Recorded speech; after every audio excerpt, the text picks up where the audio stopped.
Do I look orange? I didn't touch it. Orange is not my color. Not me.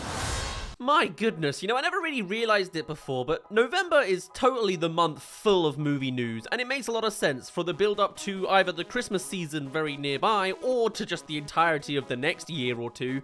This is the time for every trailer under the sun to be coming out. I came to this desk this morning with the intention to start talking about the Avatar: The Last Airbender Netflix TV series trailer, which is also coming out today, but no, on the way up, I come to learn that there is also a reveal trailer from Pixar and Inside Out 2.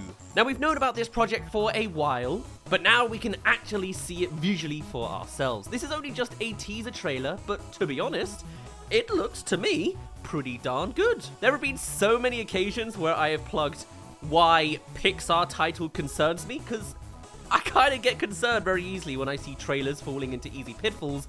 And though I obviously would much prefer original stories, this is a pretty damn good foundation to jump off of. Inside Out was a phenomenal film for what it wanted to achieve and what it did achieve, and making a sequel works in a lot of different ways. And things couldn't be better.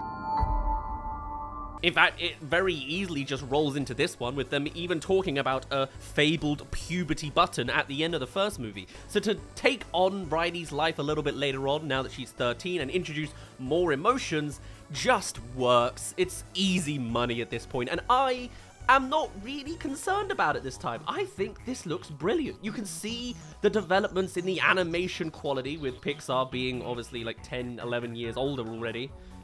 Maybe it's only 8 years older, but still, it's a lot of years. And the franchise as a whole can open up to all sorts of creative directions they could go. A little earlier on in the year, we even did The Scene That Changed Inside Out, and towards the end of that, I went through a right old ramble about all sorts of different emotions they could come to clarify, or emotions they could develop out of combining emotions together, since obviously the final climactic moment of the first film was making a core memory that is both sadness and joy mixed together. A kind of bittersweet emotion. Back then, we listed all sorts of random ideas like sonder and nostalgia and very, nuanced and complicated emotions. And this time, they have started to introduce at least one of the main emotions right up front for us to see, and it is... Hello? Ah! Oh my gosh, I'm anxiety.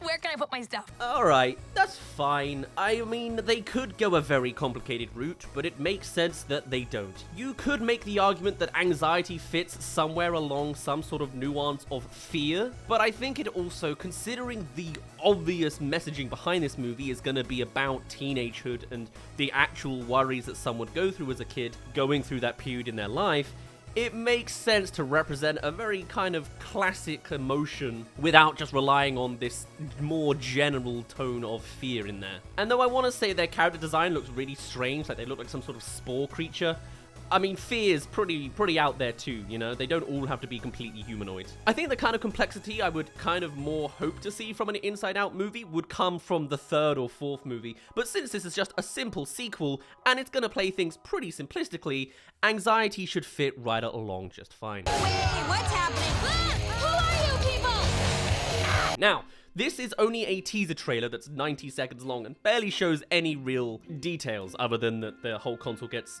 redeveloped and demolitions and redos, the whole thing's gone mad and messy, classic teenagehood, puberty, mental nightmare. But we do know all sorts of more direct details about this movie since announcements of this news was like a year ago. And such details from these little articles can also tell us all sorts of other directions and emotions that they would like to portray to us. Some of it we can still pass together. Riley was only 11 in the original movie and now they are 13, so this is just a simple 2 years later. And the development of new emotions doesn't necessarily remove prior ones, which, makes all the sense in the world. Why would you delete old characters if they're kind of from a fan favorite Pixar movie of the 2010s? Still, what's also quite noteworthy is they're still very much sticking to emotions having an associated color, which is just basic color theory and character design, but it's not really something I really paid attention to, mostly because I recently learned I can't see pink. Any red undertone in the nuances of color, I'm just too colorblind to see, so maybe this isn't the movie for me, but whatever. But yes, the original announcement for this sequel movie was way back in, 2022 at Disney's D23 Expo, so pretty much a year and 2 months from now. Backwards. Co-writer for the first movie, Meg Lefauve, will be serving as the writer again for this second movie. So far, that's staying pretty classical. We know the vibes of the first movie. the vibes are still very much going to be there for a second. Is that really a surprise? I wouldn't say so. Now, Kelsey Mann is set to be the director for this sequel movie. They were not attached to the original Inside Out. However, the things they are known for most are other Pixar projects. They're a Pixar insider getting their chance on the little things. They worked in the animation department for Onward and Monsters University. They're credited as just additional Pixar crew for Lightyear, and they are also the writer for The Good Dinosaur, which is the worst that there's ever been. But they're not a writer this time, they're director. They're also well connected to Foster's Home for Imaginary Friends as a storyboard artist, but specifically when it comes to the director role, they are known for Party Central, the Pixar short with Monsters University involved, the Pixar Short Films Collection Volume 3, Green Screen Show, a TV series I'm not familiar with, and Mega's XLR. Again, I don't know it specifically, but this seems to be like a new rise from within the Pixar factory, I guess you could say. It's worth giving them a good chance. I like Party Central. Other details we learned from the initial announcement is that Inside Out 2 is set to release in theaters June 14th, 2024, almost 9 years after the first film. This may still continue, but a lot of films have been delayed recently thanks to writers and actors strikes, and though now formally both of them have concluded, which is also fantastic news we got this week, it may still have a long-term effect on where the Pixar schedule is set to be. But hey, sometime next year is a good shout, whether that's Q2 or Q4. Now moving on from just the initial announcement news and details, later on we would come to learn that Inside Out 2 will follow a teenage Riley with a new set of personified emotions. Obviously, right? They even insinuated at the end of this teaser trailer. Sorry, we wanted to make such a good first impression. What do you mean, we? Now, when it comes to Inside Out 2, the reason that they wanted to do it was to make a bunch of money, but also it was to explore new emotions. When researching the first film, supposedly, they found that they were told that there were between 5 to 27 emotions, and that with the sequel, they're trying to be a little bit more truthful and broadening the scope to some degree. Supposedly, Kelsey Mann approached Pete Docter with an idea for the follow-up, which Pete hasn't actually fully revealed. But according to him, it was really poignant and very heartfelt, very personal to him, but also universal. Although in that same interview, he also says, I don't want to pitch this movie, but it's got real great heart to it, a real great core that is the center of some of these new emotions showing up. It's all connected, supposedly. And so this sequel hopes to really utilize a more truthful world building on top of the already established workings of the first movie. Now, I've been beating around the bush on the other emotions, but they have actually been revealed off to the side. There are 4 new emotions coming into effect here. We have anxiety, voiced by Maya Hawke, as we heard in the teaser, as well as embarrassment, ennui, and envy, which really is going for quite the stark choices in emotions, at least ennui is. So the definition of ennui, is it ennui? It's ennui, in fact. Gosh, we're all learning something new about emotions today. Is a feeling of listlessness and dissatisfaction arising from the lack of occupation or excitement. To me, it kind of sounds like a somewhat form of depression, an emptiness of some kind. It's boredom, essentially. And I guess representing it with 4 new characters would be a little easier than splicing it into the multiple collaborations between 5. Either way, we even have imagery to follow up on some of the vibes and visuals of these characters. There they are, under the floorboards.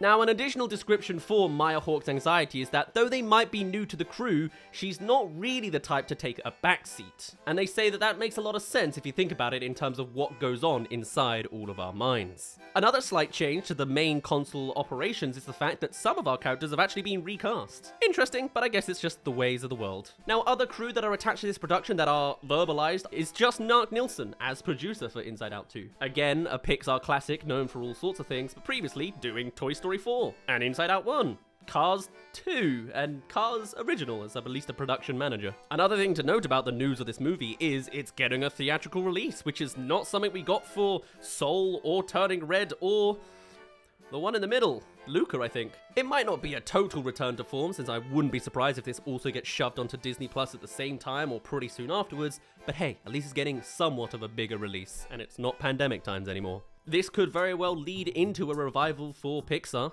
if they're lucky, but we will have to see. Now, the original Inside Out from Pixar was one of the latest and greatest big successes that the studio really felt from everybody all around. with some critics describing Inside Out as blowing other Pixar films completely away and going beyond the screen to become something audiences will carry around with them for the rest of their days, which is such a praise. Not to mention the box office success of the original movie, grossing more than $850 million worldwide and going on to be regarded as one of the best of all the Pixar movies in its history, as well as winning the Oscar for Best Animated Feature. It's a no-brainer that they're making more of it, and there is a pretty solid foundation to make some good stuff. It's demo day!